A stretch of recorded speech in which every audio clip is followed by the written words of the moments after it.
Alhamdulillah wassalatu wassalamu ala Rasulillah. Kita lanjutkan fikihnya. Masail fil wudu, beberapa permasalahan yang berhubungan dengan wudu. Yang pertama yaitu al-madmadhatu bil yamin, disunnahkan berkumur-kumur dengan tangan kanan. Berdasarkan hadis Humran Maula Uthman yang disebutkan di situ, fa adkhala yaminahu fil ina famadmadha wastanshaq. Maka ia pun memasukkan tangan kanannya dalam bejana, lalu ia berkumur-kumur dan istinsyaq. Diriwayatkan Bukhari dan Muslim. Yang kedua, al-istinsar bil yusra. Disunahkan istinsar, itu mengeluarkan air dari hidung itu ya dengan tangan kiri. Ini berdasarkan hadis Ali, annahu da'a bi wudu'in fatamadmad wastanshaq wa nathara bi yadihi al-yusra fa fa'ala hadha thalathan. ثم قال هذا طهور نبي الله صلى الله عليه وسلم. رواه Ahmad wa Abu Daud wa Nasa'i. Bahwa Ali bin Abi Thalib meminta air wudu, kemudian ia berkumur-kumur dan istinsyak dan mengeluarkan air dari hidung dengan tangan kirinya, dan ia lakukan itu 3 kali. Kemudian ia berkata, ini adalah tata cara wudunya Nabi Shallallahu Alaihi Wasallam. Masalah yang ketiga yaitu al-madmadhatu wal istinsyak min ghurfatin wahidah, yaitu berkumur-kumur dan istinsyak hendaknya dari satu telapak tangan, ya tidak dipisah, karena hadis yang memisahnya adalah hadis yang lemah. Ini berdasarkan hadis Abdullah bin Zaid, annahu afragha minan ma' ala yadayhi faghasalahuma thumma ghasala aw madmadha wastansyaqa min kaffatin wahidah fa fa'ala dhalika thalathan. Dari Abdullah bin Zaid bahwa ia menuangkan air dari bejana kedua tangannya kepada 2 tangannya, lalu ia mencuci 2 tangannya. Kemudian ia berkumur-kumur dan istinsyak dari 1 telapak tangan. Fa'ala dzalika thalathan, lalu ia melakukan itu 3 kali. Berarti ini menunjukkan bahwa berkumur-kumur dan istinsyak itu sekaligus dari 1 telapak tangan. Ya, hadis tersebut dari Bukhari dan Muslim. Demikian pula dari hadis Ali bin Abi Thalib, ya, di mana beliau di situ disebutkan tsumma tamadmadha ma'al istinsyaq bima'in wahidah, ruah Abu Daud. Kemudian beliau berkumur-kumur beserta istinsyak, yaitu menghirup air ke hidung dengan 1 air saja, maksudnya 1 telapak tangan. Adapun pemisahannya sudah kita sebutkan bahwa itu riwayatnya lemah. Yang keempat, al-mubalaghatu fil madmadhati wal istinsyaq illa min siyam. Itu bersungguh-sungguh ketika menghirup air ke hidung, ya kecuali kalau berpuasa.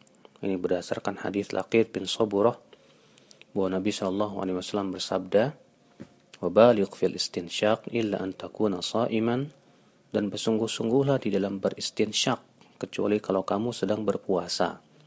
Diriwayatkan oleh Ashabus Sunan yang 4, yaitu Abu Daud, Tirmidzi, Nasa'i, dan Ibnu Majah.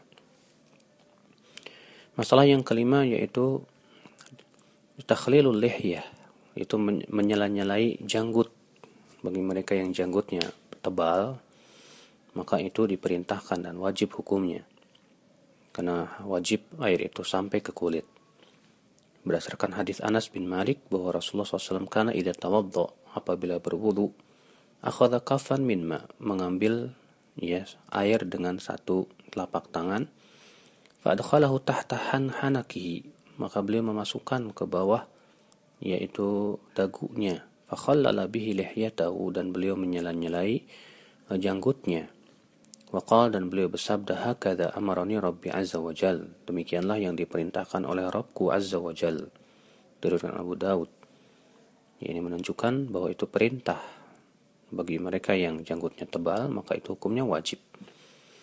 Adapun apabila janggutnya tidak tebal, hanya sebatas tipis saja, maka itu tidak wajib.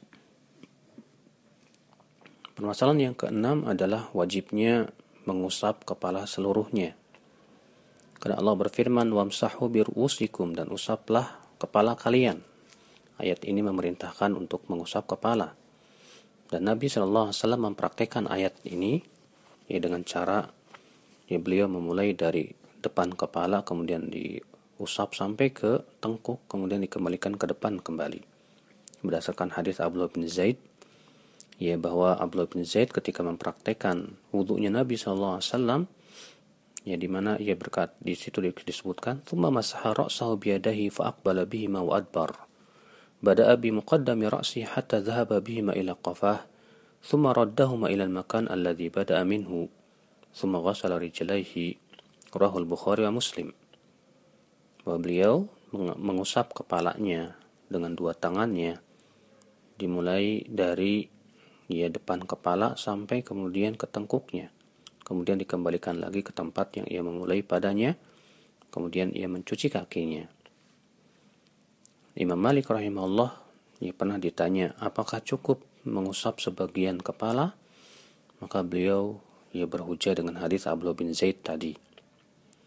Karena perbuatan Nabi di dalam rangka mempraktekkan perintah Allah dalam Al-Quran yang bersifat wajib, maka atas pendapat yang kuat sebagai disebutkan dalam usul fikih, bahwa perbuatan tersebut pun hukumnya wajib.